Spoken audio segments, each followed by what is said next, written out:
자, 우리 지난주에 배웠던 책 역대상이죠? 네, 역대상은 다윗 왕부터 시작해서 그 왕의 다스림에 포커스를 두고 있었다고 이야기를 했습니다. 그리고 이 역대상, 지난주 역대상 그리고 오늘 역대하는 이스라엘 백성들이 바벨론의 포로로 잡혀갔다가 다시 돌아온 시점에서 쓰여진 책이기 때문에 뭐 사무엘서의 기록이나 열왕기서의 기록보다 더 밝은 느낌의 파지티브한 느낌의 책이라고 얘기를 들었었어요. 이 지난주에도 말씀드렸지만 역대상, 역대하에서는 북이스라엘에 대해서 전혀 기록을 안 하고 있다고 했었죠. 남유다에 대해서만 기록을 하고 있었다 그랬어요. 혹시 왜 그렇다고 했는지 기억나요? 좋아요. 좋은데 정확하게 전 선생님이 뭐라고 얘기했었냐면 이 역대상하를 쓴 이 어떠가 이 북이스라엘을 이그노어 하고 있기 때문이라고 얘기를 했어요.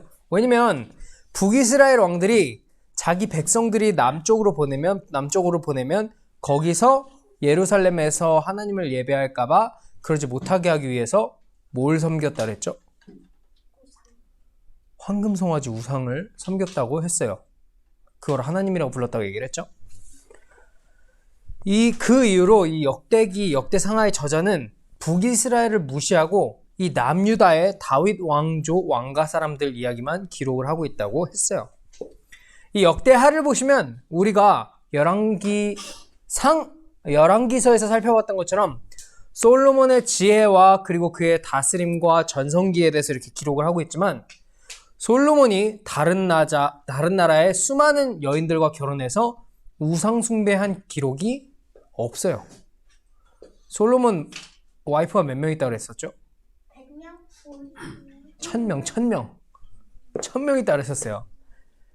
그러니까 아까 얘기했지만 지난주에 얘기했지만 역대상에서는 다윗이 밧세바를 범했던 그 안 좋은 기록이 없었다고 했었죠? 기억나요? 하람이 예슬이? 네. 그거랑 비슷해요. 대신에 이 솔로몬이 했던 일 중에 제일 위대한 일이 뭐였는지 기억나요, 여러분? 맞아요. 성전을 건축했다고 했죠. 하나님의 성전을. 그 일을 역대하 1장에서 9장까지 아주 자세하게 기록을 하고 있어요.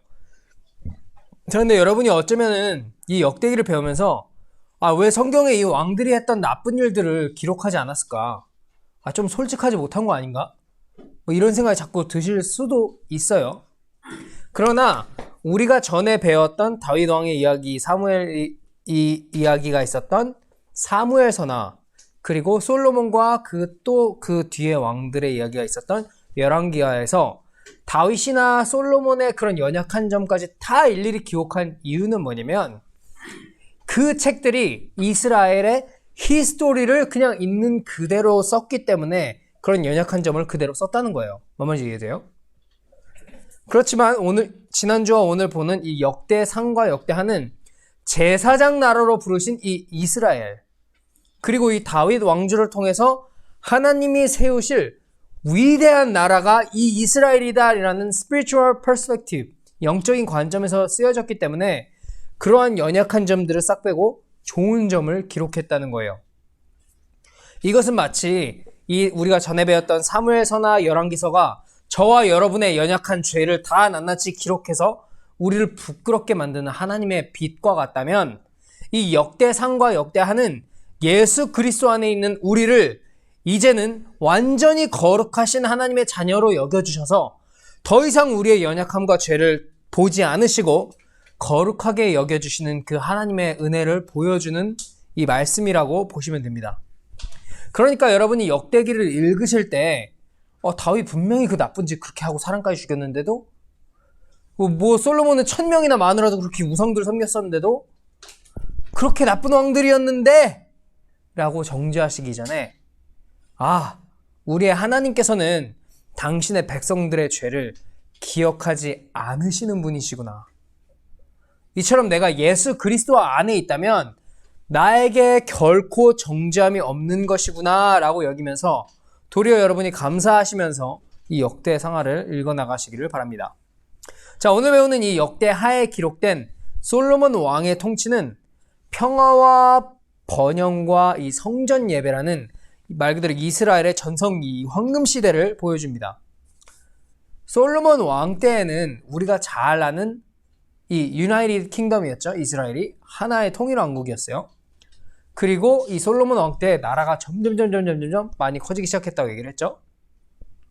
이 솔로몬의 리치니스와 지혜, wisdom, 그리고 그가 살던 궁전, 그리고 그가 만든 하나님의 성전은 지금까지도 어마어마한 레전드로 남아 있습니다.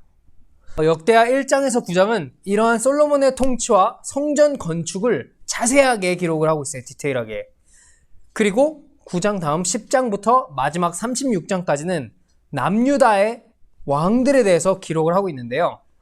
우리 하람이 예슬이 남유다에 몇 명의 왕들이 있었다는지 기억나세요? 20명이에요. 20명.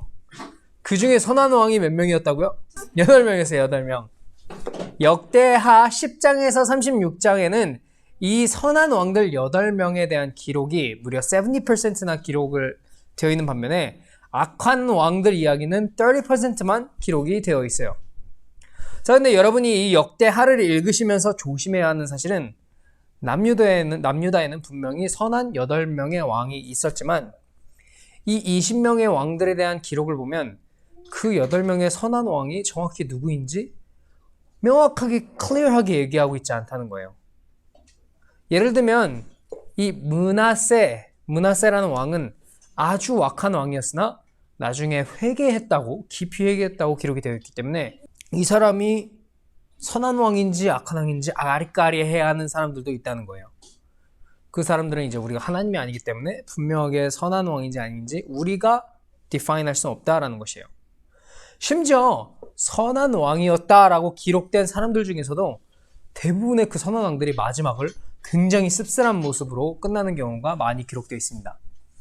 그러니까 성경은 아무리 악한 왕이라고 할지라도 끝내 돌이키면 하나님의 구원을 얻게 되며 아무리 선한 왕이라고 할지라도 인간은 여전히 이 하나님의 은혜가 아니면 넘어질 수밖에 없는 죄인들이라는 것을 이 기록들을 통해서 보여주고 계신 거예요. 역대하를 보시면 이 열왕기서에 기록되지 않았었던 아사, 여호사밧, 그리고 요아스라는 왕들의 통치가 디테일하게 이제 기록이 되어 있는데요. 자, 아사, 여호사밧, 요아스라는 사람을 간략하게 다뤄볼게요. 이 왕들 모두가 이 종교 개혁을 일으키고 예배와 기도와 찬양을 회복시켰던 왕들이었어요. 이 세 명의 왕들들을 좀 살펴보자면 이 아사라는 왕은 이 남유다의 세 번째 왕이었어요. 아사. 재밌는 것은 이 아사라는 왕의 아버지는 아주 악한 왕으로 기록이 되어 있다는 거예요. 근데 이 아사라는 왕은 악한 왕의 아들이었음에도 다른 나라의 우상의 이 제단들을 다 허물어버리고 하나님을 의지하여서 적을 무찌르기도 하고 하나님의 제단을 회복한 선한 왕이었어요. 그런데 그는 선한 왕이라고 기록되어 있음에도 불구하고 이 왕이 이스라엘이 위기에 몰렸을 때 하나님을 의지하지 못했음을 또한 동시에 기록하고 있다는 거예요. 그 다음으로 네 번째 왕이 된 여호사밧이라는 왕은 이 남유다를 25 years 동안 통치했어요. 그는 이 우상 숭배들을 다 없애고 전 국가에 이 율법 교사들을 파송해서 종교 교육을 실시했던 왕이에요.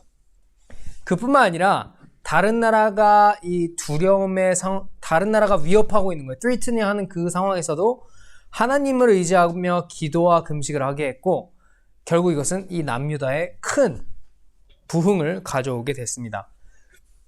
우리 성경 한번 찾아볼게요. 성경은 여호사밧을 이렇게 기록합니다.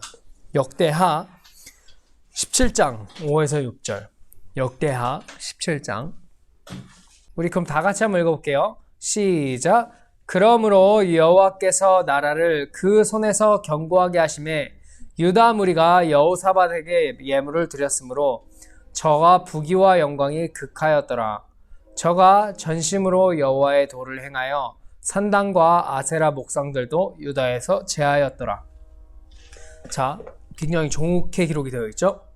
자, 그리고 세 번째, 8번째로 남유다의 왕이 된 요아스라는 사람인데요. 이 요아스는 다윗의 후손으로서 7살에 제사장 여호야다라는 사람의 도움으로 왕이 된 사람이에요. 그리고 성전을 픽스하고 번제를 드렸어요. 제사장 여호야다라는 사람에 의해서 도움으로 왕이 된 사람이요. 여호야다 제사장. 네, 번제 기억 안 나요, 하람이? 우리 그 불태워서 드리는 제사? 번제. 계속 배우면 되지 뭐. 자, 그는 하나님의 예배를 회복시켰던 왕이었어요. 자, 그러나 자기를 왕으로 세워졌던 여호야다라는 이 제사장이 죽자 우상을 세우고 백성들이 하나님의 성전을 버리고 우상 숭배로 돌아가게 만드는 왕이었어요. 선했던 왕이 악한 왕으로 변한 케이스죠. 이 선했던 왕이 악하게 된 케이스와 정반대로 이 왕이었던 사람이 있는데 그 사람이 누구냐면 아까 말했던 이스라엘 남유다의 14번째 왕 므낫세라는 왕이었어요. 이 므낫세라는 왕은 남유다의 가장 악했던 왕이라고 알려져 있어요. 북이스라엘에서 가장 악했던 왕 이름 기억나요? 아자로 시작하는? 그렇죠. 북이스라엘의 아합이라는 가장 나쁜 왕이 있었다면 남유다의 가장 악했던 왕은 바로 이 므낫세라는 사람이었어요. 이 왕은 남유다 전체에 걸쳐서 이 우상과 우상을 섬기는 제단을 만들었고요.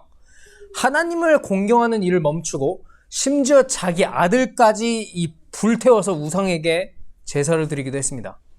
그뿐만 아니라 하나님을 공경하는 사람들을 심하게 핍박하기도 했어요.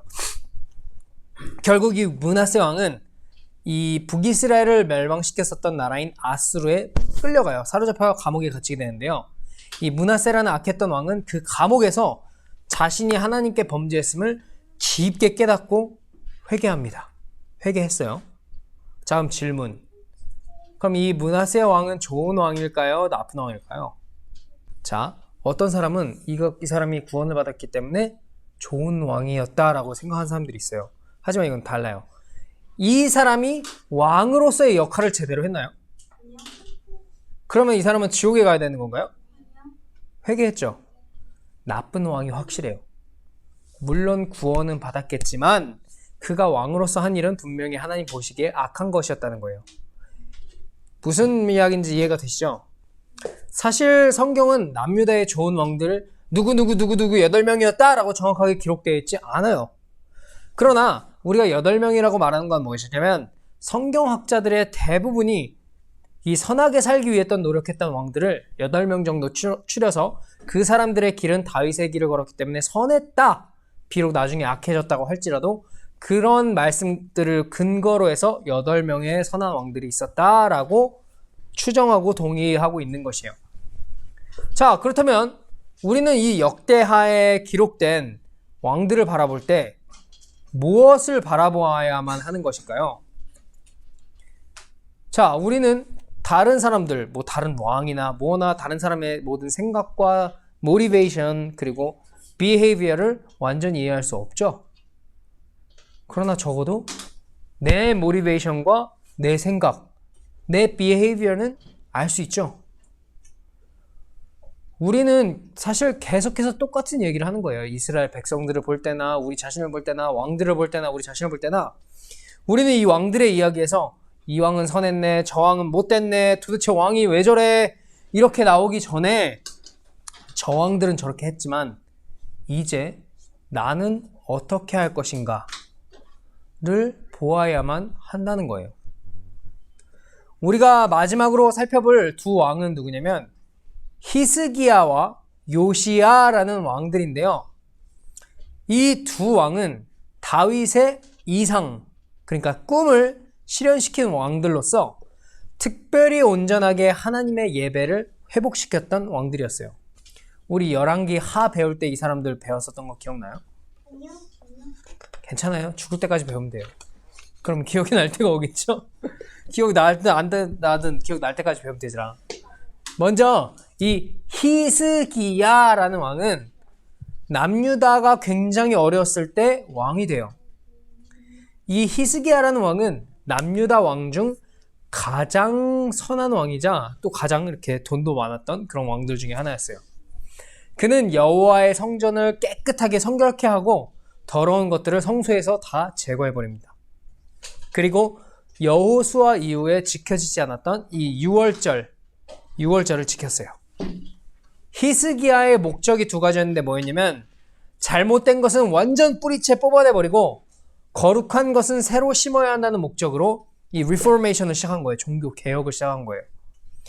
그는 자기 아버지이자 악한 왕이었던 아하스라는 왕에 의해서 세워진 우상들과 제단들을 다 허물어버립니다. 다 제거해버립니다.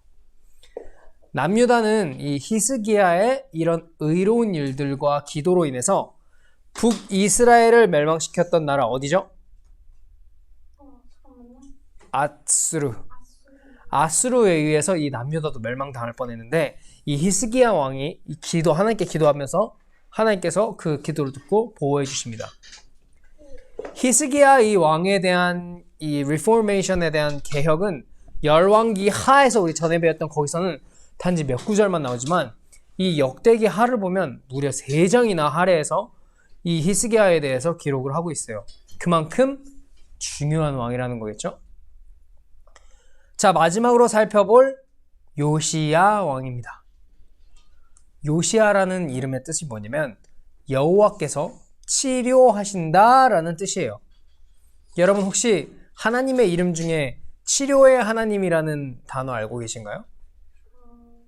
아니요. 여호와 나빠가 아니고 라파예요. 라파. 하나님께서 여호와께서 치료하신다라는 의미요. 네, 라파. 네, 라파인지 제가 한번 확인해 볼게요. 네, 파였던 것 같아요. 그는 몇 년 동안이나 왕을 했냐면 31 years나 왕으로 있었어요. 그는 다윗 이후로 가장 경건했던 거룩했던 왕 중에 한 명이었고 통치를 시작할 때 성전에서 이 모세의 율법을 발견합니다. 그리고 유다 온 땅에 이 모세의 율법이 퍼지도록 읽혀요. 그리고 이 히스기야 왕 좋았던 그 왕보다 더 큰 유월절 행사를 주관하기도 했습니다. 그의 신앙은 여호와 보시기에 정직히 행하였고 그 조상 다윗의 길로 행하였으며 좌우로 치우치지 않았다고 성경은 기록하고 있어요. 그가 했던 종교개혁은 뭐였냐면 바알의 모든 이 산당들을 부수고 부수어 만든 우상들을 다 가루로 만들어버리고 우상에게 제사하던 자들의 무덤에 그것들을 뿌려버리고 이방 제사장들의 뼈를 섬기던 제단에서 불질러버렸어요. 이 요시야라는 왕은 몇 살 때 왕이 됐냐면 하람이 지금 몇 살이지? 9살이죠. 하람이보다 1살 어렸을 때 왕이 됐어요. 그래서 16살에 하나님을 찾고 하나님을 만났고 20살에 예루살렘의 성결 작업을 깨끗하게 만드는 작업을 시작해서 26 years old 때 성전 정결을 이 템플을 완전히 깨끗하게 하는 것을 마무리하고 성전을 픽스하고 6월절을 또 지킵니다. 그러다가 31 years를 왕이 있을 때 그랬죠? 그럼 몇 살에 끝났다는 거지? 39에 이 이집트와의 월에서 죽게 됩니다. 자, 우리가 살펴본 것처럼 유다 왕들의 통치를 보면 하나님을 찾고 순종하는 자들에게는 하나님의 용서와 블레싱이 임하지만 하나님을 버리고 불순종하는 자들에게는 확실한 심판이 내려지는 것을 사실 처음부터 끝까지 계속 볼 수 있죠. 우리가 남유다의 모든 왕들을 살펴보지는 못했지만 남유다가 결국 어떻게 되었다고 했죠? 결국 하나님을 버리고 불순종해서 하나님의 최종적인 심판인 멸망에 이르게 되었다고 했어요. 하지만 이 열왕기 하와 마무리가 다르게 역대기 하는 이렇게 마무리가 됩니다. 역대하 36장 22절. 자, 그러면 우리 같이 한번 읽어볼게요. 바사 왕 고레스 원년에 여호와께서 예레미야의 입으로 하신 말씀을 응하게 하시려고 바사 왕 고레스의 마음을 감동시키매 저가 온 나라에 공포도 하고 조서도 내려 가로되. 자, 여기서 갑자기 바사 왕 고레스라는 사람이 등장하는데요. 여기서 혹시 바사가 어떤 나라인지 아세요? 페르시아라는 나라예요. 페르시아. 거기가 바사라고 불려요.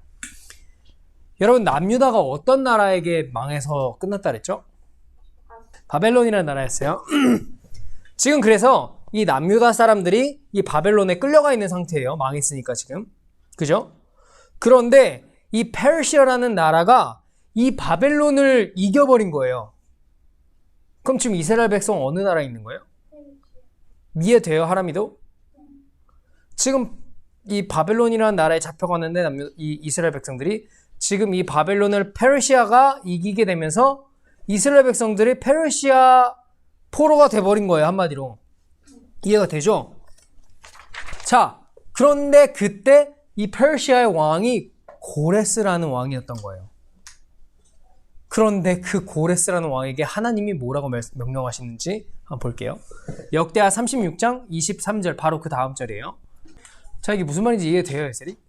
잘 안 되죠. 왜냐면 지금 하나님이 이 페르시아 왕 고레스라는 사람에게 역사하신 거예요. 그래서 지금 이 니들이 데리고 있는 이 이스라엘 백성들을 다시 예루살렘으로 보내서 성전을 건축하게 하라고 하나님이 그 왕에게 명령하신 거예요. 어마어마하죠? 지금 그래서 이 고레스라는 왕이 결국에는 이 이스라엘 백성들을 축복하면서 너희들이 너희 나라로 돌아가서 너희 성전, 예루살렘 성전을 다시 건축하라라고 명령하게 됩니다. 사실 이것은 이사야 선지자가 이 고레스라는 왕이 태어나기도 전에 예언한 부분이에요. 제가 읽어줄게요. 이사야서 45장 1에서 3절인데 제가 읽어드릴게요. 나 여호와는 나의 기름받은 고레스의 오른손을 잡고 열국으로 그 앞에 항복하게 하며 열왕의 머리를 풀며 성문을 그 앞에 열어서 닫지 못하게 하리라. 내가 고레스에게 이르기를 내가 내 앞서가서 험한 곳을 평탄케 하며 논문을 쳐서 부수며 쇠윗장을 꺾고 내게 흑암 중에 보화와 은밀한 곳에 숨은 재물을 주어서 너로 너를 지명하여 부른 자가 나 여호와 이스라엘의 하나님인 줄 알게 하리라. 지금 이사야 선지자에게 고레스 왕이 태어나기도 전에 이 고레스라는 왕에게 하나님께서 이스라엘 백성을 돌아보내게 할 것임을 예언한 거예요. 이해가 되죠? 결국 이것은 이스라엘의 여호와 하나님이 이 세상 역사를 주관하고 다스리셔서 남유다를 멸망시켰던 이 바벨론이라는 나라를 페르시아에게 멸망당하게 하시고 이 페르시아 왕을 통해서 이 백성들을 예루살렘으로 돌아오게 하셨다는 거예요. 어마어마한 거예요, 이거는. 자, 역대하가 이렇게 끝이 나는데요. 이런 희망적인 결말은 이 역대기서를 읽는 사람들로 하여금 다시 한번 우리의 영원한 소망 되신 여호와를 바라보게 만들면서 우리를 영원한 승리로 이끄실 이 그리스도의 다시 오심을 기대하게 만드는 것입니다. 여러분도 우리의 소망 되신 이 여호와 하나님만을 바라보면서 나아가시기를 축복합니다. 다음 주에는 우리 에스라서를 함께 공부해 보도록 할게요.